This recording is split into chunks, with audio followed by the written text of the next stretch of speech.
요즘 참 스트레스도 많고 믿음 지키면서 살기가 참 힘든 세상이다 이제 그렇게 생각이 됩니다. 근데 이제 제가 주중에 저도 이제 학교를 다니고 있는 그런 입장이라 주중에 이제 리포트를 써보신 분들은 아시겠지만 리포트를 한 네 개를 썼어요. 과목 네 개를 리포트 쓰면서 이제 지금 출석 수업들이 다 안 되니까 온라인 수업으로 다 전환하고 이러다 보니까 과제물만 잔뜩 쌓여가지고 리포트를 하여튼 타이핑 치고 그렇게 했는데 참 정신없이 살았는데 그런 와중에도 뭐 뉴스 틀면 너무 스트레스 받는 일들이 너무 많으니까 그러다가 이제 오늘 말씀을 좀 어떻게 해야 되겠나 이제 살펴보다가 오늘 요한복음 10장 이렇게 살펴보니까 개인적으로 저는 너무 힘이 되더라고요. 야, 이 참 그렇지. 우리의 목자이신 예수님이 계셨지. 우리가 바쁜 세상에 늘 잊고 살 수도 있어요. 근데 이 말씀이 저는 참 힘이 됐습니다. 그래서 이런 힘이 나는 이런 말씀을 오늘 같이 나누면 참 좋겠다. 그런 생각이 이제 강하게 들었습니다. 뭐 안에 내용 이렇게 들여다보면은 안전하다는 거예요. 평안하다는 겁니다. 그리고 아무도 이 우주에서 아무도 우리와 예수님 사이를 뺏어갈 수 없는 특히나 예수님께 받은 구원을 뺏어갈 수 있는 존재가 없다 우주에. 이게 너무 힘이 되지 않습니까? 이런 내용을 들으면, 이런 말씀을 들으면. 그래서 세상이 아무리 힘들어도 너무 스트레스 받는 일들이 많은데 그럼에도 우리와 예수님과의 관계가 깨지지 않는다. 우리에게 이러한 강력한 보호막이 있다. 그런 내용을 이제 읽으면서 너무나 큰 힘이 됐습니다. 이 엄청난 보호막, 우리 예수님이 우리의 목자 되신다는 거예요. 오늘 그 내용입니다. 우리의 목자. 근데 그냥 목자도 아닌 선한 목자라는 거예요. 선한 목자. 영어로 말하면 굿, 좋은 목자시라는 겁니다. 그래서 오늘 제목이 예수님은 나의 선한 목자. 이런 제목으로 한번 말씀을 나눠보겠습니다. 우리는 그분의 양들이라는 거예요. 이건 뭐 관계가 너무 쉽잖아요. 목자와 양들의 관계. 뭐 너무나 유명한 얘기고 누구나 다 아는 그런 관계입니다. 목자와 양의 이야기입니다. 오늘은 제가 성경에 등장한 양은 참 어찌 봐서는 이 하나님께서 창조하신 이래로 창조 역사에 양과 사람의 관계가 참 독특해요. 그래서 양은 우리가 잘 알다시피 되새김질하는 동물이고 발굽이 이렇게 갈라져 있어요. 그래서 하나님이 말씀해 주신 정결한 동물입니다. 양은. 그래서 하나님이 받으시는 기쁨, 그런 정결한 동물 중에 하나고, 우리가 에덴에서 아담이 죄를 범법해가지고 에덴 동산에서 쫓겨날 때 아담과 이브를 덮어준 그런 가죽 코트가 최초의 양의 그런 죽음으로 생긴 그런 가죽 코트로 우리가 알 수가 있었고, 또 하나님이 기뻐하신 사람이나 하나님이 기뻐하신 첫 예배가 바로 아벨의 예배와 아벨이 바쳤던 그런 양이었어요. 그러니까 처음 기뻐하신 그런 사람의 직업이 목자였고, 처음 기뻐하시는 그런 하나님의 기쁨의 예배가 바로 양을 바치는 그런 일이 창세기 4장에 시작이 됩니다.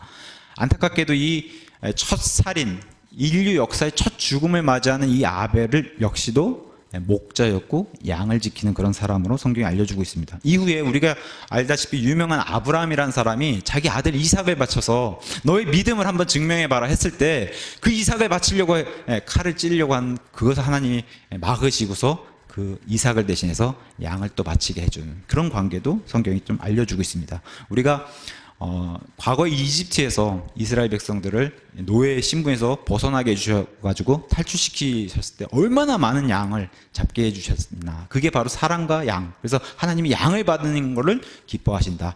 양의 수요가 부족할 만큼, 그래서 양이 없으면은 염소라도 바쳐라 해서 이집트에서 출애굽할 때 그 엄청난 양을 잡았던 그런 사건도 성경에 우리에게 알려주고 있고, 이 모든 것이 딱 집중해 주고 있는 것이 바로 하나님의 어린 양이신 예수님을 다 집중하는 그런 예수님의 예표인 사건으로 우리가 구약시대 구약 성경을 통해서 알 수가 있습니다. 너무나 명확하게 보여줍니다. 하나님의 어린 양이 되신 예수님이 오셔야 되는 그 모형들을 지금 쭉 양을 통해서 양을 바치는 걸로 우리에게 보여줬습니다. 위키백과사전 가서 양이라는, 뭐 우리가 학창 시절에도 다 공부해봤지만 양에 대해서 좀 살펴봤는데, 다 큰 양은 뭐 양 키우시는 분들은 잘 아시겠지만 저는 이제 양을 뭐 전문적으로 키우는 사람은 아니니까요. 근데 가서 이렇게 좀 조사를 해보니까 양은 수컷이 이제 한 1.2m 정도까지 자라고 암컷이 한 1m 자라고 몸무게는 이제 수컷이 한 115kg 정도까지, 그다음에 암컷은 95kg 이제 이 정도로 큰다고 합니다. 제가 이 양을 설명할 때 이 양이 이스라엘 백성, 이 양의 특성이 이스라엘 백성하고 그다음에 우리와 같은 이런 하나님의 백성이 이 양의 특성하고 잘 맞물려더라고요. 한번 들어보세요. 양은 무리지어서 사는 걸 좋아합니다. 그리고 높은 곳에 오르길 좋아해요. 높은 곳에 오르길 좋아해요. 그다음에 초식동물, 잘 알다시피 초식동물이고 수명이 이제 7년에서 10년 된다고 하는데, 성질이 우리가 양을 떠올리면 온순한 성격의 이제 동물이다 이제 이렇게 알고 있습니다. 그래서 이사야서 53장에 성경이 증명하다시피 도살장으로 끌려가는 양이 온순해요. 그냥 그 자리에서 죽는다고 해요. 우리가 도살장에 끌려가는 소나 돼지나 또 염소들은 그 전날부터 난리친다고 해요. 자기가 죽을 걸 알고 울고 막 울어대고 막 이런 동물이 자기 죽음을 이제 감지해서 그런다 하는데, 양은 그런 게 없다고 해요. 자기가 칼로 찔릴 때 그때 죽는 걸 알고 매 하고 그냥 죽는다 그래요. 그게 양의 성격을 잘 나타내는 거라고 합니다. 그래서 이사야서 53장에 말하는 것처럼 도살장에 끌려간 양이 자기를 내주는 그런 게 바로 예수님의 모습이라고 이제 성경도 설명해 주고 있고, 또 털을 깎는 양은 털을 깎아야 되잖아요. 털 깎는 자 앞에서 잠잠한 양 같다라는 게 이사야서 53장의 말씀인데, 그 정도로 양은 온순한 성격을 성경도 증명해 주고 있습니다. 물론 이와 달리 때로는 주인에게 달려들어서 박치기라는 걸로 유명해요. 자, 주인에게 달려들어서 박치기를 합니다. 자기 주인을 몰라보고 이런 사나움도 보여주는 게 양이에요. 그래서 중세시대에는 양치기들이 이렇게 양에 박치기를 당해가지고 많이 죽었다고 얘기해요.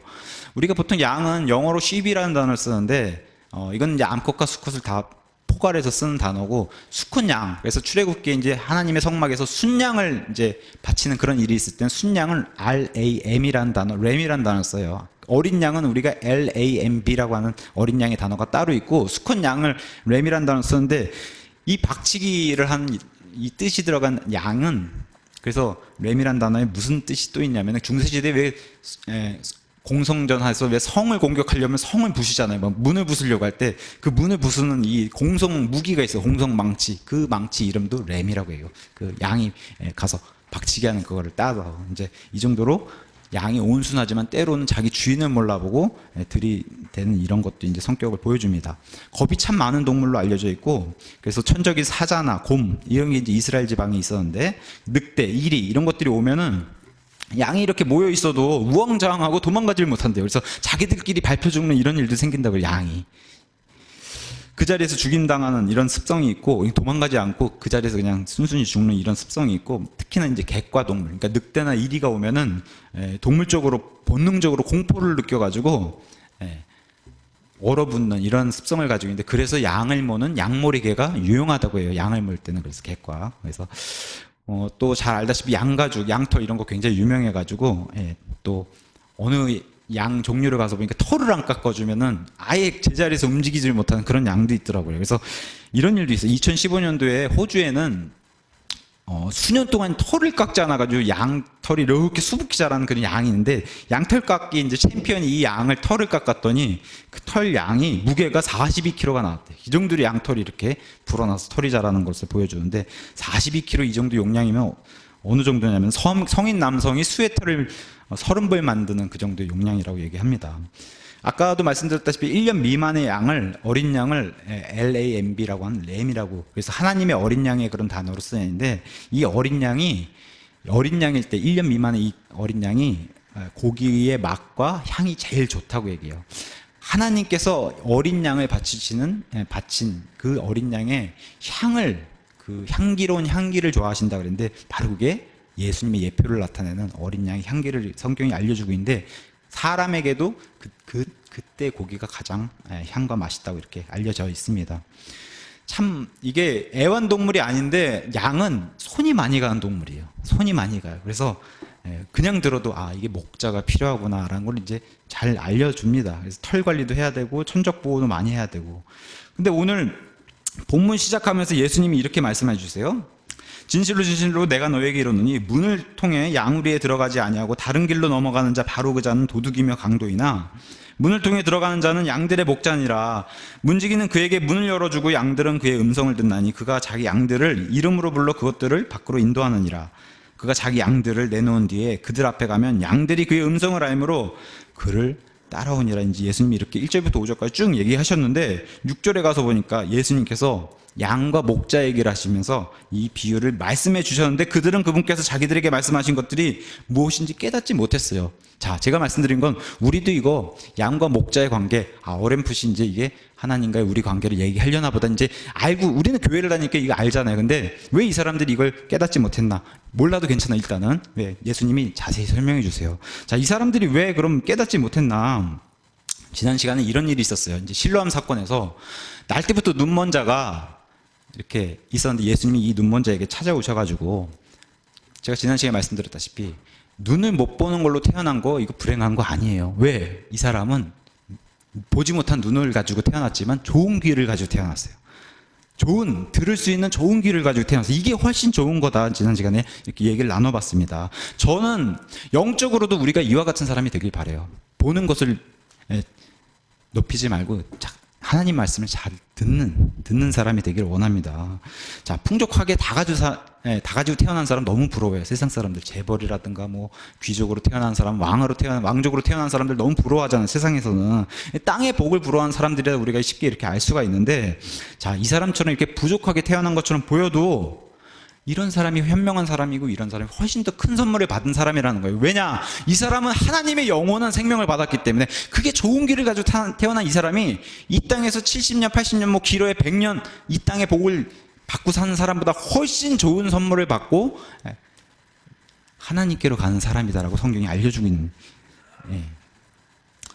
그래서 우리도 말씀을 들어서 믿음을 통해 구원받은 사람이라고 우리가 고백하잖아요. 그래서 이 구원의 말씀을 통해서, 들음에 의해서 구원을 받은 이런 것에 이르는 게 훨씬 더 중요하다. 그걸 지난 시간에 나눠본 내용입니다. 그래서 예수님이 명령을 했어요. 이 사람 지금 앞이 보이지 않는데 내가 예수라는 사람이다. 그러니까 예수라는 이름을 알아요. 어떻게 들었는지. 좋은 기회를 가지고 있으니까 예수라는 사람이 자기에게 와가지고 눈에 흙을 바르고 침을 이겨가지고 눈에 흙을 발라가서 저 실로암 못에 가서 씻고 오면 눈이 보인다고 하니까 거기에 토 하나 달지 않고, 정말 그러한 거 의문도 가지 않고 이 사람이 거기에 순종해서, 순종이란 단어는 어떻게 우리가 써요? 가서 했다는 거예요. 이 사람이 마음으로만 순종한 게 아니라 그렇게 시키니까 가서 했다는 거예요. 실로암 가서 씻으니까 정말 거짓말처럼 눈이 낫게 되는 그러한 기적을 이 사람이 경험을 하게 됩니다. 그래서 눈이 떠졌어요. 근데 종교 지도자들, 이게 막 시끄러운 일이 되니까 종교 지도자들에게 불림 당해가지고 5번이나 질문을 당했어요. 누가 그랬냐? 그러니까 예수라는 사람이 와서 이렇게 하라니까 눈을 떴다. 우리가 원한 답이 아니야. 이 사람은 뭐라고 해요? 이 사람은 분명히 하나님에게서 온 사람이 맞고 대언자다. 이 사람이 계속 이런 얘기를 하니까 우리가 원하는 답이 아니야. 다시 쫓겨날 거야 하다가 결국엔 출교당한 이런 일을 이 사람이 당했습니다. 부모까지 끌고 가지고 협박을 했어요. 이런 대답을 못하게. 근데 어떻게 해요? 이 사람은 어떻게 거짓말할 수 있냐? 내가 지금 눈을 뜨고 보고 있고, 물론 그 사이 예수님은 사라지셨고, 나는 그 사람이 시킨 대로 했더니 눈을 정말 뜨게 되는데 내가 어떻게 거짓말할 수 있냐 해가지고 이 사람들에게 계속 그렇게 증언을 하니까 결국에는 출교당한 이런 일을 당했습니다. 이 사람은 이런 일 겪기 전에도 예수님이 자기가 필요할 걸 아시고 예수님이 먼저 오신 거예요. 이 사람에게. 이 사람이 예수님께 간 게 아니라 이 사람에게 예수님이 찾아오셔서 눈을 뜨게 해주셨어요. 그리고 사라지셨다가 출교당했다는 소리를 듣고서 다시 이 사람에게 35절, 9장 35절 가서 보시면은 내쫓았다는 것을 듣고 그를 다시 찾아오신 분도 예수님이세요. 왜? 예수님이 필요하시니까. 예수님이 필요한 걸 아시니까 예수님이 찾아오신다는, 우리가 믿는 예수님이 이와 동일한 분이세요. 우리가 필요한 걸 아시기 때문에 우리에게도 동일하게 이렇게 오시는데, 예수님이 오셔가지고 하나님의 아들을 믿느냐 이렇게 얘기해요. 다른 성경 다 이게 사람의 아들로 돼 있어요. 우리 성경만 하나님의 아들이 있다는 사실, 하나님의 아들 네가 믿느냐 했더니 그분이 누구십니까? 내가 믿겠습니다 이렇게 나와요. 자기를 눈뜨게 해준 존재가 앞에 있는 거를 몰라요. 이 사람이. 왜? 눈뜨고 나니까 사라지셨기 때문에. 다시 찾아오셔가지고 하나님의 아들을 믿느냐 했을 때 이 사람이 제가 믿겠습니다. 아니, 하나님께 아들이 있으면 제가 믿어야죠. 믿겠습니다 했을 때 바로 예수님이 뭐라고 고백하세요? 하나님의 아들은 하늘에 계신 분이 사람의 몸을 입고 내려오셔가지고 예수라는 이름을 이 땅에서 생활한, 그리고 너 앞에서 지금 너와 대화하고 있는 바로 그 존재가 하나님의 아들이다 하고 내가 그다라고 얘기했을 때 이 사람이 뭐라고 와르르 무너져요. 주님이시군요. 그 구약에 기록된 여호와시군요 하고서 주님 제가 경배드립니다 하고 이 사람이 고백을 하게 돼요. 너무 놀라운 아름다운 그런 구원이 이 실로암 사건이 이렇게 기록되어 있습니다. 이랬더니 튀어나온 사람들이 있죠.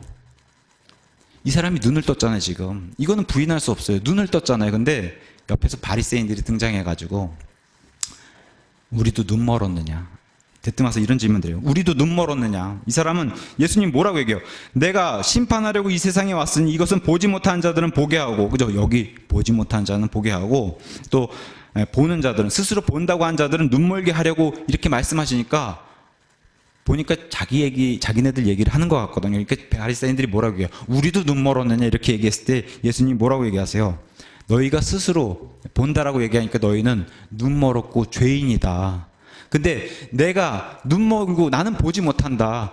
하늘의 도움이 없이는, 하나님의 도움 없이 나는 보지 못한다, 듣지 못한다 하는 이런 겸손한 사람, 나는 죄인입니다 하는 사람들에겐 하나님이 구원을 베풀어주는 의를 주시겠다는 거예요. 그런 심판의 말씀을 주시면서 이렇게 해서 오늘 본문이 시작하는데 지금 듣는 바리새인들, 지금 이해를 못하는 바리새인들이 지금 그들에게 예수님께서 이제 이 양과 목자 얘기로 비유를 들어서 말씀하시니까 당연히 못 알아듣죠. 이 사람들이, 하나님의 영이 없는 이 사람들이 못 알아듣는 그런 내용으로 시작을 하게 됩니다. 이거 애들한테 들려줘도 이렇게 목자가 이렇게 해서 양을 끌고, 그죠? 다 상상할 수 있잖아요. 양을 이렇게 한 10마리든 15마리 이렇게 끌고 다니면서 양이 목자를 따라다니는 거야. 그래서 목자가 이렇게 문을 열어주면 양들이 들어가고, 또 밤에 이렇게 재우고 나와서 또 문 열고 쭉 나오면 또 목자 따라서 쭉 해서 풀 들어가고, 이게 이제 애들도 설명해줘도 다 아는 내용이에요. 그죠? 양과 목자 얘기. 근데 이거를 어른들은 비틀어서 듣기 때문에 이걸 이해를 못 한다는 거예요. 저게 무슨 뜻이지? 왜냐면 예수님은 비유를 들어도 이게 고스란히 연결이 되는 아주 쉬운 설명을 해주시는 건데, 우리 비즈니스 하는 사람들 다 그러잖아요. 야, 저 사람 말하는 게 저게 무슨 뜻이지? 저게 고지고대로 얘기한 거 아닐 것 같은데. 사람은 이렇게, 우리가 그렇게 듣잖아요. 저 사람이 웃어도 저 웃음 뒤에 무슨 의미가 있지? 이렇게 생각한다는 거예요. 이게 어른들만 이렇게 생각한다는 거예요. 고지고대로 듣지 않고. 근데 아이들은 과자 이거 좋아? 그러면 좋아. 싫으면 싫다고 얘기하는, 이게 명확하잖아요, 아이는. 근데 이런 설명은 아이들도 들어도 이해할 만한 이렇게 쉬운 설명인데 어른들이 지금 이해를 못하는, 그리고 지금 배웠다고 한다는 학자들이잖아요. 바리새인들, 지도자들이고, 이런 사람들이 못 알아듣는 걸로 시작하게 됩니다. 그래서 7절에 예수님께서 이렇게 쉽게 설명해 주세요. 그때 예수님께서 다시 그들에게 이르시되 진실로 진실로 내가 너희에게 이르노니 나는 양들의 문이니라. 내가 문이다. 문은 통하고 들어가고 나가고 하잖아요. 문은. 그래서 나 없이는 안 된다는 거예요. 양들이 드나드는 그런 양 울타리에 그런 문이 있잖아요. 지금 설명했잖아요. 목자가 이렇게 열면은 양을 들여보내고 거기서 밤에 재우고, 그다음에 아침이 돼서 또 문을 열고 목자가 끄고 나가서 초장에 이제 꼴을 먹으려고, 그 문이 바로 나다라고 얘기하면서 이 양과 목자의 얘기로 비유를 이제 예수님이 하시는 거예요. 예수님만이 문이니까, 이게 영적으로도 똑같다는 겁니다. 예수님만이 문이니까 이 문만 지나가야 된다는 거예요. 이 문. 많은 문 중에 하나가 아니라 유일한 문이라는 거예요. 그걸 지금 예수님이 얘기하시는 거예요. 다른 문은 없다. 우리에게도 동일하고 다른 문은 없다는 겁니다. 그래서 8절에 나보다 먼저 온 그런 자들이 있다. 먼저 온 자들이 도둑이요 강도나 양들이 그의 말을 듣지 아니하였다. 그래서 진짜가 오기 전에 가짜들이 너무 많았다는 거예요. 우리가 쉽게 생각해 볼 만한 거, 세상에 구원이 있다라고 하는 예수님 이전에, 2000년 전에, 그 이전에 이미 그리스의 철학자들이 많이, 우리가 잘 아는 소크라테스라든가 아리스토텔레스, 플라톤이라든가 이런 사람들, 이미 예수님 오시기 전에 있었던 사람들이에요. 다 인생의 해답을 알려주겠다고 했던 사람들이, 그 사람들이 다 근데 공허한 메아리만 쳤던 사람들이에요. 정답을 알려주지 못하는 그런 사람들인데, 그런 사람들에겐 양들이 귀를 기울이지 않았다. 그런 사람들은 다 도둑이요 강도라고 예수님이 설명해 주세요. 그런데 여기 앞에 지금 예수님을 대적해서 예수님께 이해 못하고 깨닫지 못하는 바리새인들, 종교 지도자들 역시 도둑이요 강도라고 예수님이 설명해 주고 있는 겁니다. 이 사람들은 문을 통해서 정식으로 정당하게 들어가려고 하질 않아요. 오히려 이걸 거부하고 담을 타서 들어가려고 하니까 불법적인 행동으로 들어갈 수 있다라고, 심지어 천국과 구원도 이렇게 받을 수 있다라고 한 이런 사람들의 주장이 바로 도둑이요 강도라고 지금 예수님이 말씀해 계신 겁니다. 그래서 도둑은 양들을 항상 이렇게 넘보고, 양들을 해하려고 넘보고, 양들을 훔쳐가려고 넘본다는 거예요. 심지어 마태복음 7장 15절에서는 양의 탈을 쓰고서도 접근한다는 겁니다. 이리가 양의 탈을 쓰고도 접근하는 그런 존재가 바로 이런 존재라는 거예요. 우리가 잘 알다시피 이런 도둑과 강도의 최고의 도둑과 강도는 누구겠어요? 여기 지금 요한복음 8장 예수님이 이미 일침을 날리신 그런 백성들 향해서 너희의 아비는 마귀다. 거짓의 아비는 마귀다. 근데 여기 도둑과 강도의 아비 역시 마귀 아니겠습니까? 그 마귀를 향해서 예수님 말씀해 주시면서 이런 마귀는 고린도서 11장 4절, 이게 바깥에 있는 이 불신자들, 자기의 아이들은 툭 치면 넘어지기 때문에 자기 아이들을 이렇게 심혈을 기울여서 유혹하지 않아요. 누구에게 접근하냐? 성도들에게 접근해서 이런다는 거예요. 그러니까 하나님의 양들에게 접근해서 넘어뜨리려고 하는 그런 존재가 바로 도둑이요 강도요 마귀라는 거예요. 그래서 심지어는 고린도 교회에 이 사람들이 가지고 온 그런 교리가 다른 예수를 봐서 전달한다는 거예요. 다른 영을 가서 전달하고 다른 복음을 들고 와서 교회 안에 끌고 들어오는 이런 사람들이 바로 도둑이요 강도요 양으로 위장해서 들어온 이리들이다, 이렇게 이제 성경이 우리에게 얘기를 해주고 있습니다. 근데 이 사람들이 막 뿔이 나고 이렇게 험악하게 생기면 다 알아보죠. 무슨 모습으로 들어요? 세상 그렇게 착한 모습으로, 이렇게 착한 사람이 없다라고 한 그런 모습으로 와서 접근한다는 거. 이런 사람들이 양의 탈을 쓰고, 이런 사람들은 성경이 거짓 사도요 속이는 일꾼이요 그리스도의 사도로 가장하는 마귀도, 또 마귀를 추종하는 마귀들, 하나님의 천사들에서 타락한 마귀의 천사들도 이렇게 가장해서 의의 사역자처럼 성도들에게 접근한다라고 성경이 얘기해주고 있습니다. 우리가 잘 알다시피 말세에는 분명히 마귀의 사람이 등장해서 멸망의 아들이요 죄의 사람이라고 하는 적그리스도가 등장할 겁니다. 이런 사람을 마귀의 사람이라고 성경은 얘기하고 있습니다. 예수님이 문이라고 설명하면서 아주 중요한 구절이 등장합니다. 구절이, 내가 곧 문이니 누구든지 나를 통해 안으로 들어가면 구원을 받고 또 들어가고 나오며 꼴을 얻으리라. 너무 중요한 얘기예요. 양과 목자의 관계를 얘기하시면서 지금 영적으로 끌어올려서 구원 얘기를 하시는 거예요. 자, 나를 통해서만 들어가야 된다. 내가 곧 문이다. 그 문이다. 나밖에 없다. 이 유일한 문은. 그래서 내가 곧 그 문이니, 여기는 이 문은 빈부격차, 남녀노소가 없다는 거예요. 누구든지라고 열어주셨어요. 하나님께서 세상을 이처럼 사랑하사 자신의 독생자를 주셨으니 누구든지 예수님 그분을 믿으면 영존한 생명을 주시겠다 했는데 누구든지에게 다 열려있는데 여기를 들어오려고 한 사람이 없다라고 성경은 얘기해 주는 겁니다. 누구든지 예수님이 나를 통해서 안으로 들어와야지만 구원을 받는다. 여기 명확하게 써 있어요. 안으로 들어가야지만 구원을 받는다. 자, 제가 한번 여쭤보겠어요. 여러분은 예수님 안으로 들어와서 구원받으신 분 맞습니까? 지금 현재 그리스도 예수 안에 계신 분 맞습니까? 안에 계셔야 돼요. 안에 계신 게 중요한 거예요. 어떤 입에 침을 바르고 하는 휘황찬란한 그런 간증이 중요한 게 아니라 이 시간에 예수님 안에 있는 그런 확신이 중요하다. 그게 성경이 우리에게 알려주고 있는 겁니다. 옛것은 다 지나갔어요. 예수님 안에 있으면은 보라 새롭게 창조된 새로운 창조물이라는 거예요. 모든 것은 지나가고 새롭게 창조된 새로운 창조물이다. 그걸 성경이 우리에게 알려주고 있습니다. 지금 예수님 안에 있는 게 중요해요. 안에 있는 게. 그래서 데살로니가 후서 1장 1절에 성경은 이렇게 시작합니다. 바울과 실레아노와 디모데는 편지를 이렇게 보내는데, 하나님 우리 아버지와 주 예수 그리스도 교회 성도들을 향해서 안에 있는 데살로니가 사람들의 교회에 편지한다. 안에 있는 게 중요한 거예요. 구원받아. 밖에 있으면 안 됩니다. 밖에 있으면 지옥에 가 있는 거예요. 밖에 있으면 안 돼. 이 시간도 예수님 안에 있다고 하는 확신이 있어야 됩니다. 이 시간에 죽는다 하더라도 천국에 간다고 하는 그런 확신, 그게 바로 예수 그리스도 안에 있다. 요한일서 5장에 가서 보시면 요한은 우리에게 매우 귀중한 이런 말을 해주고 있습니다. 요한복음 5장 19절. 어떤 사람이 구원받은 거 어떻게 알아요? 어떻게 알아요? 성경은 뭐라고 얘기하냐? 이렇게 얘기해요.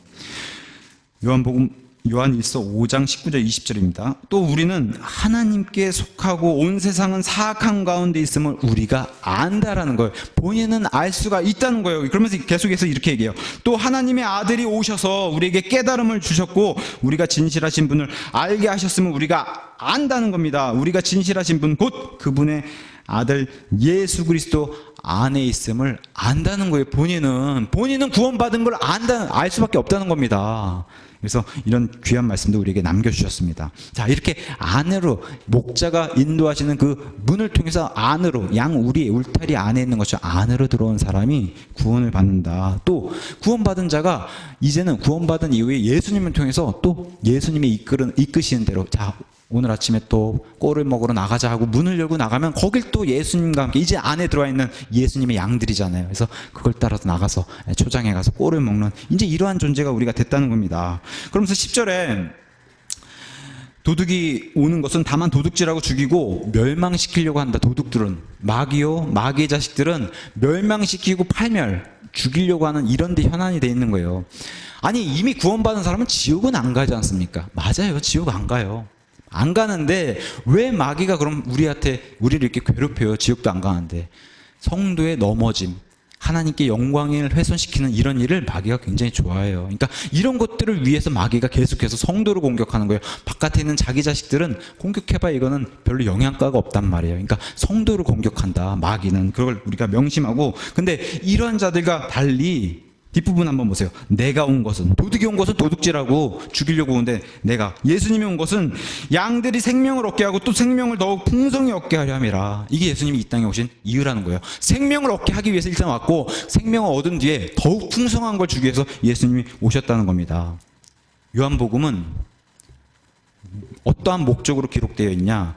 사도 요한은 이렇게 요한복음을 기록해 놨습니다. 요한복음 20장 31절에 요한복음을 기록한 이유가 예수님께서 하나님의 아들 그리스도이심을 너희가 믿게 하려고 이걸 기록했다. 이게 요한복음의 기록의 이유예요. 근데 믿은 자에게 이것을 계속해서 더 권하는 이유가 더욱 풍성히, 그래서 믿는 자에게 더 큰 믿음을 더해주기 위해서 풍성히. 자, 어번던틀리라는 단어를 썼어요. 우리가 어떤 동물이 천적이 없으면은 막 개체수가 폭발적으로 늘어나요. 그죠? 천적이 없으면은. 그럴 때 쓰는 단어가 어번던틀리라는 단어를 썼는데, 우리에게 보상을, 구원받아서 믿은 자에게 보상을 이렇게 폭발적으로 쌓아놓으신다는 거예요. 이걸 풍성히 주시려고 이미 구원받은 자에게 이걸 쌓아두시고 주려고 애쓰시는 목자를, 근데 양들이 외면한다는 거예요. 이 보상을. 나는 받기 싫습니다 하고. 이게 참 안타까운 일이라고 성경은 얘기합니다. 그러면서 11절에 나는 선한 목자니라. 우리 예수님이 너무 좋은 목자시라는 거예요. 선한 목자는 양들을 위해 자기 생명을 주는 그러한 자다. 너무 귀하니까 14절에도 또 반복해서 얘기해요. 나는 선한 목자다. 성경에서 반복은 너무너무 중요하니까 반복해서 얘기하는 거예요. 나는 선한 목자다. 양들을 위해서 자기 생명을 주는 그런 존재라는 겁니다. 과거 구약에 예수님의 모습을 꼭 닮은 사람, 한 사람 딱 들어라 그러면 단연 다윗을 들어요. 사도 바울은 다윗은 하나님 마음에 너무 합한 사람이다 이렇게 얘기합니다. 다윗이 직업을 들자면 다윗은 직업이 뭐예요? 역시 양치기, 목동, 목자였어요. 다윗은 어릴 때부터 양을 친 그런 존재로 이제 등장합니다. 근데 양치기에서 다윗이 얼마나 이 거친 양치기 생활을 했는지를 보여주는 게 바로 골리앗과 전투에 나와가지고 다윗의 그 발언을 가서 살펴보면은 양치기가 쉽지 않았다는 것을 보여주는데, 그래서 사무엘기상 17장에 그 얘기를 이렇게 기록해 놨어요. 아버지가 어느 날 도시락을 갖다 주라고 골리앗이 막 날뛰는 그런 전쟁터에 다윗을 보내게 되니까 다윗이 골리앗의 얘기를 들으니까 너무 기가 찬 거예요. 어떻게 하나님 백성을 저렇게 조롱할 수가 있냐 하고서 그 키가 3m 가까이 되는 그 거인 앞에서 내가 저 거인을 쓰러뜨리겠다 하니까 막 큰형이 화를 내고 어디서 아버지 양이나 지키고 있지 네가 교만해가지고 그런 말을 하냐고 그렇게 얘기했을 때, 그래도 내가 저 골리앗을 쓰리겠다고 하니까 이제 사울 왕 앞에 가서 이제 다윗이 불려가게 돼서 사울 왕 앞에서 이제 이렇게 얘기를 합니다. 당신의 종, 지금 다윗이 사울 앞에 있는 거예요. 사울 왕 앞에 있어서 당신의 종이 내 아버지 양들을 지킬 때에 사자와 곰이, 이스라엘에 이런 짐승들이 있었어요. 양들의 천적이죠. 아까 양의 특성 얘기할 때 사자와 곰이 와서 양떼에서 어린 양을 이렇게 물어가지고 가면은 내가 그걸 놓치지 않았다는 거. 이 어린 청소년인 다윗이 그래서 따라가서 그것을 치고, 무림매로 치고 그것을 입에서 그것을 건져내고, 그 건져내기만 하면 끝나는 게 아니라 양을 뺏으면 이제 사자와 곰이 다윗을 공격했다는 거예요. 이게 참 믿기 힘든 얘기지만 다윗을 공격했을 때 다윗이 주눅들지 않고 사자와 곰의 수염을 뽑고서 이 사자와 곰을 쫓아내는 이런. 근데 내게 맡겨진, 그러니까 우리가 청소년의 이런 학생들도 이런 걸 본받아야 돼요. 하나님을 사랑하는 사람들은 자기 부모님도 순종하고, 지금 자기 아버지인 이새가 다윗에게 맡긴 양, 그게 다윗에게 맡긴 책무예요. 그것을 최선을 다해서 했다는 거예요. 아니 그 양이 뭐라고 이렇게 목숨까지 바쳐가면서 이 양을 지킨 거 그렇잖아요. 만약에 다윗이 양 지키다가 죽기라도 해봐요. 그 아버지나 어머니가 얼마나 슬퍼했어요. 그깟 양이 뭐라고 그깟 양을 위해서 목숨을 바치나. 근데 이것이 바로 예수님의 강력한 예표가 됐어요. 다윗만큼 강력한 예표가 없어요. 왕이면서 대언자면서 제사장 역할까지 했던 그런 인물이 바로 다윗인데, 다윗이 아버지가 자기에게 맡긴 그 양을 지키려고 목숨까지 낸 그런 사람인데, 그런 패기와 용기로 지금 사울 왕의 앞에 가서 골리앗을 물리친 그런 것을 성경이 그려주고 있습니다. 그래서 사람의 목숨보다 양이 더 중요하지 않음에도 이제 최선을 다해서 한 그런 다윗을 보여주고, 이것이 바로 예수님의 강력한 예표다라고 성경이 알려주고 있습니다. 그래서 다윗은 이렇게 가서 고백을 해요. 나를 사자의 발톱과 곰의 발톱에서 건져내신 주 여호와 그분께서 나를 이 블레셋 사람의 손에서도 건져내시리이다 하고 골리앗을 물리치는 이런 것을 성경이 그려주고 있습니다. 이런 사람이 바로 하나님이 원하시는 목자, 그리고 예수님이 바로 이것보다 훨씬 더 뛰어나신 목자가 바로 예수님이시라는 거예요. 그분을 그래서 우리는 선한 목자, 아주 좋은 아주 좋은 그런 선한 목자라고 얘기합니다. 그러면서 다시 한번 이런 선한 목자가 있는 반면에 사꾼 목자들이 계속해서 있다, 이 땅에는. 그래서 12절과 13절에 목자가 아닌 사꾼, 곧 양들이 자기 것이 아닌 자는, 이리가 오는 것을 보면 양들을 버리고 도망하는 이런 사람들의 특징이 바로 버리고 도망가고 양들을 돌보지 않는 이런 사람들이 바로 사꾼 목사. 돈이 아니면, 이익이 아니면 움직이지 않는, 그래서 이익을 탐하고 오는 사람들이 바로 사꾼 목자라고 성경은 얘기해요. 마귀의 사람들이라고 얘기하고, 성경은 스가랴서 11장 16절에서 17절에 바로 아까도 말씀드렸다시피 도둑이요 강도인 존재가 바로 이러한 사람들이라는 겁니다. 이러한 사람들에 있어서 성경은 이렇게 경고를 했어요. 사도행전 20장에 사도 바울은 바로 양떼 얘기를 들어서 에베소에 가서, 에베소 이제 목자들과 헤어질 때 내가 이제 예루살렘에 갔다가 이제 로마로 끌려가게 될 텐데, 그 전에 이제 마지막 작별을 고하면서 이 목회자를 앞에서 이렇게 얘기해요. 너희 자신과 온 양떼, 하나님의 양들인 양떼에게 주의를 기울여야 된다. 왜 그래요? 성령님께서 너희를 그들의 감독자, 목자로 삼으사 하나님의 교회, 곧 그분께서 자신의 피를 흘리고 사신 이 양들, 그것을 교회라고 얘기했는데 그 교회를 먹이게 하셨기 때문에 주의를 기울여야 된다 하면서, 내가 떠난 뒤, 사도 바울이 떠나면 이 마귀의 사람들이 또 들끓어서 양의 탈을 쓸고 접근할 텐데, 이런 사람들을 사나운 일이라고 표현하면서 양떼를 아끼지 않고 막 이리저리 휘저을 그런 사람들이 분명히 온다, 이것을 조심해야 된다라고 얘기하고, 밤낮 쉬지 않고 하면서 이런 양떼를 흔들리게 하는 이런 사람들을 조심해야 된다. 근데 이런 사람들이 바로 사꾼 목자요, 또 도둑이요 강도라고 성경은 얘기하는데, 우리 예수님은 다르다는 거예요. 14절에 나는 선한 목자라, 내 양들을 나는 안다. 내 양들도 나를 안다. 제가 다시 한번 여쭤볼게요. 여러분은 하나님의 아들이신 예수님을 아십니까? 아세요? 하나님의 아들인 예수님을 아셔야 되는 거예요. 예수님에 대해서, 예수님의 어바웃 하시면 안 돼요. 어바웃은 100%가 안 된단 말이에요. 예수님을 100% 아셔야 되는 거예요. 그래야지 구원이 이루어지는 거예요. 근데 예수님은 자기 양들이 누군지 정확하게 안다는 거예요. 이 완벽하신 목자께서 자신의 양들을 정확하게 세신다는 겁니다. 그리고 양들도 내 목자가 누군지를 정확하게 안다는 거예요. 그리고 내 아버지가 나를 아시고 나는 내 아버지를 안다. 너무 귀한 말씀이에요. 자, 예전에 이집트에 가면은 스핑크스라고 하는 이런 모형이 있잖아요. 큰 건축물. 이런 설화가 있죠. 스핑크스 앞에서 이제 사람들이 왔을 때 퀴즈를 내가지고 맞추지 못하면 죽이는. 그래서 아침에는 4발로, 점심에는 2발로, 저녁에는 3발로 걷는 게 뭐냐. 이제 사람의 인생을 얘기하잖아요. 아기였을 때, 그다음에 성인이었을 때, 그다음에 늙었을 땐 지팡이 지으니까 세계를 걷는다. 이런 것은 사실 세상에서 얼마든지 던지는 질문이고 답할 수 있는 참 저급한 질문이에요. 근데 자, 성경에서 말하는 미스터리라는 단어 있어요. 미스터리. 이건 신비라고 성경이 얘기하는데, 성경에서 말하는 신비는 하나님이 알려주지 않으면 몰라요. 사람이 몰라요. 자, 너무 멋있는 이런 질문. 아버지가 내 안에 있고 내 안에 아버지가 있다. 이런 거 사람들한테 질문해봐요. 세상 사람들한테. 누가 이걸 대답할 수 있겠어요? 이런 것은 하나님의 신비와 하나님께서 알려주지 않으면 대답을 못하는 거라고 성경이 알려주고 있는 겁니다. 거기에 우리도 속하게 해주셨다는 거예요. 내가 너희를 알고 너희가 나를 안다. 아버지가 나를 알고 내가 아버지를 안다. 너무 멋진. 그래서 나와 아버지는 하나니라 했을 때 다시 믿지 않는 사람들이 불같이 일어나가 또 죽이려고 했었던 거예요.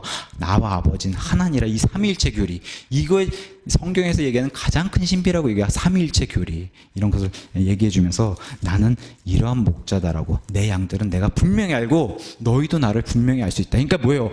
내가 구원받았으면 분명히 내 목자가 누군지 분명히 알 수 있다는 거예요. 그걸 성경이 얘기해 주고 있는 겁니다.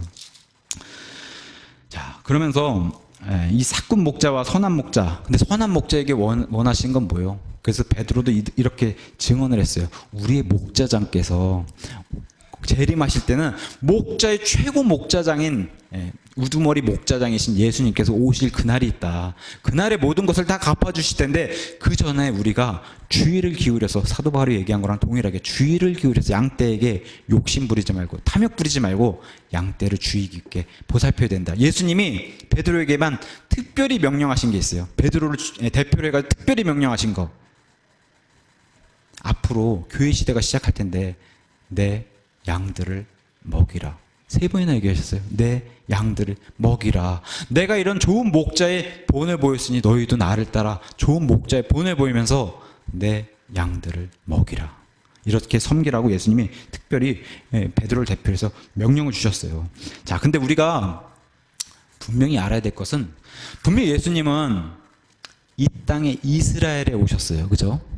이스라엘에 오셨어요. 그래서 마태복음 10장에 사도들을 12명 딱 정해가지고 제자를 삼고 둘씩 짝을 지어가지고 복음을 선포하라고 내보냈을 때에 나는 이스라엘의 잃어버린 양을 찾으러 왔다라고 예수님 말씀했어요. 잃어버린 이스라엘의 양을 찾으러 왔다. 그러니까 이스라엘 밖은 예수님 관심이 바뀌었어요. 이방인은 아예 관심 바뀌었어요. 예수님. 그래서 마태복음 15장에서 또 가나안 여인, 이방 여인이 와가지고 자기 딸을 고쳐달라고 막 그렇게 애원을 하는데도 너무나 매몰차게 차갑게 대하세요. 나는 이방인 상대하러 온 게 아니라 이스라엘의 잃어버린 양들을 위해서 내가 왔다. 이게 내 첫 번째 목적이라는 거야. 내 백성인 내 양들을 위해서 왔다. 이게 첫 번째 목적이에요. 그러니까 우리가 첫 번째 목적이 아니라 이스라엘. 그러니까 성경에 말한 양은 첫 번째 그 대상이 이스라엘이 맞아요. 이건 부인할 수 없는 사실이에요. 근데 왜 요한복음 10장이 우리에게 힘이 되냐? 바로 16절, 17절의 말씀 때문에 그래요. 자, 가서 보세요. 또 벌써 예수님이 울타리를 정하고 지금 여기 양들을 삼은 양들이 있는데, 이 양들에 우리에 속하지 않은 다른 양들이 있다는 거예요. 이게 바로 우리를 얘기하는 거예요. 자, 다른 양들이 내게 있으므로 그들도 내가 반드시 데려와야 된다. 이게 누구예요? 과거에는 유대인과 이방인의 관계가 있었어요. 하나님의 유대인은 이렇게 선을 경계로 정하고 이 밖의 이방인들은 예수님이 상관 안 하셨어요. 왜? 이방인은 이교도, 여긴 마귀 자식들이라고 여기고 이스라엘의 백성을 통해서 내가 하나님의 존재를 알리셨는데, 이제는 십자가 사건 이후로 교회를 예수님이 세우시면서 유대인과 이방인 사이에 세워져 있던 이 벽을 허물으신 게 바로 예수님의 십자가 죽음과 부활입니다. 그러면서 이방인에게도 나를 받아들이는 내 양들이 있다. 이 벽이 허물어지면 이제 이들이 이 유대인의 내 양들과 섞이게 되는데, 그 말씀을 여기서 해주시는 거예요. 그래서 다시 읽어볼게요. 또 이 우리에 속하지 않은 다른 양들이 내게 있으므로 그들도 내가 반드시 데려오리니 그들이 내 음성을 듣겠고, 이로써 한 우리, 한 목자, 한 성령, 한 주님, 한 침례, 이러한 존재가 앞으로는 일어날 거라고. 이걸 위해서 예수님이 자기의 목숨까지도 내놓으시고 다시 부활하시는 일이 있어야 되는데, 그걸 17절에 이러므로 내 아버지께서 나를 사랑하시나니 이는 내가 내 생명을 다시 취하려고 예수님이 스스로 내놓으셨다는 거예요. 이 교회라는 이방인 안에 있는 양대까지 구원해 주시기 위해서 예수님이 자기 목숨을 내놓으시고 다시 취하는 부활의 이런 권능까지도 보여주신 이런 일이 반드시 있어야 양들이 섞여지는 교회 시대가 시작된다는 걸로 우리에게 너무 귀한 말씀을 이렇게 주셨어요. 우리도 그죠? 예수님이 하나님이 양자 삼아 주신 것처럼 원래는 이스라엘 백성이 주잖아요. 첫 번째고 장자잖아요. 우리는 차남인데 우리까지도 같이 교회로 이제는 유대인과 이방인의 관계가 아니라 이제는 교회라는 기관, 유대인 이방인 상관없이 할 거 없이 벽이 허물어지는 이런 일이 예수님 십자가 사건 이후에 일어났다라고 우리에게 성경이 알려주고 있는 겁니다. 이런 말씀 들으면 어떻게 좀 힘이 나지 않으세요? 예?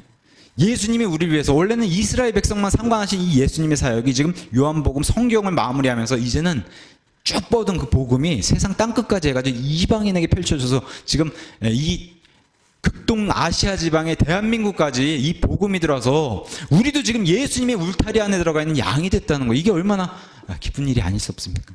그죠?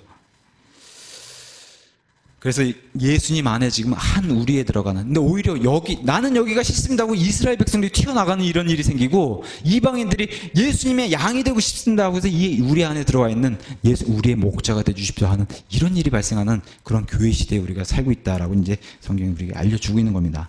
예수님 안에는 한 세대밖에 없어요. 그래서 예수님의 형제라고 부르는 한 세대. 근데 지금 여기 예수님을 대적하고 있는, 예수님 앞에서 말을 듣고 있는 바리새인들, 종교 지도자들은 예수님이 너희는 나와 다른 세대다, 나를 대적하는 독사들의 세대다 그래요.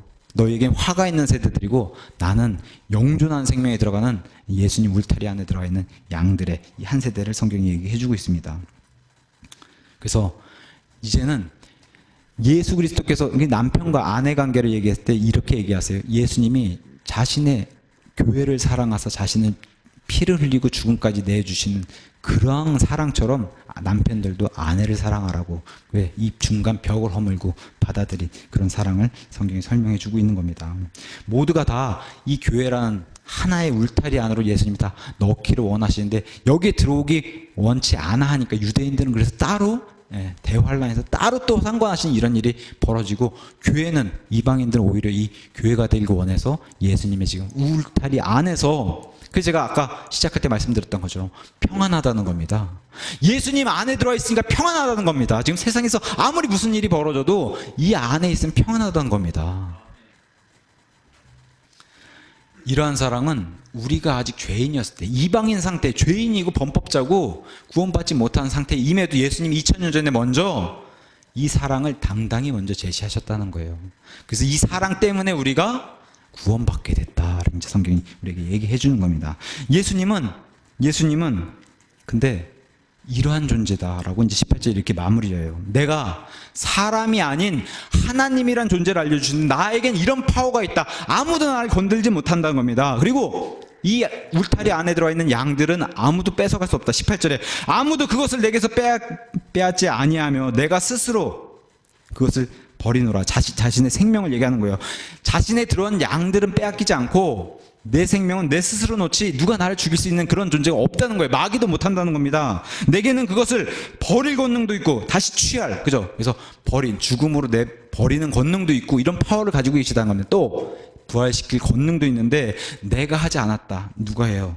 아버지의 명령대로 했다. 그래서 아버지의 순종한, 여기 아버지가 고딕이잖아요. 하나님 아버지를 얘기하는 거예요. 하늘에 계신 나의 아버지의 명령대로 내겐 그런 파워가, 아버지와 동일한 파워가 있어요. 하나님이시기 때문에 아들 하나님도. 근데 아버지의 그 질서에 따라서 아버지 명령에 순종해서 아버지가 나를 부활시켜 주셨다.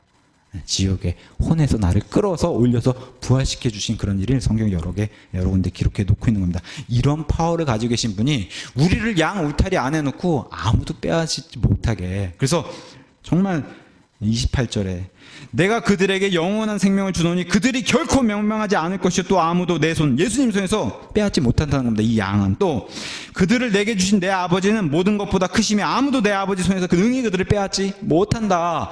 없어요. 우주에 이런 우리와 아버지와 아들 관계, 이런 하나된 관계를 깰 수 있는 존재는 없습니다. 아버지가 목자가 되시면 아들 하나님이 어린 양이 되세요. 그래서 하나님의 어린 양이라고 불러요. 아들 하나님이 목자가 되시면은 우리와 같은 하나님의 백성인 성도가 어린 하나님의 양이 되는 겁니다. 양들이 되는 거예요. 그렇게 이제 성경이 우리에게 알려주고 있습니다. 결론을 드리겠습니다. 유명한 구절이 있어요. 다윗이 시편 23편에 기록한, 그죠? 주는 나의 목자시니 내게 부족함이 없으리로다. 너무 유명한 구절 23편에 다윗이 기록해 놨어요. 자기가 목동이었을 때 그 기억을 회상하면서 기록해 놓고 하나님을 찬양했어요. 또 자기가 왕이 되고 나서 자기를 핍박하는 그런 이방, 또 이교도들, 또 자기의 아들들, 이런 많은 사건을 겪으면서 이런 자신을 대적하는 이런 괴로움 속에서도 예수님 그 목자, 자기 여호와 하나님의 평안함 속에 거하는 그런 찬양을 한 게 시편 23편입니다. 제가 한번 쭉 읽을게요. 너무나 눈물이 나는 그런 시편입니다. 다윗의 고백. 제가 읽어드리겠습니다. 시편 23편.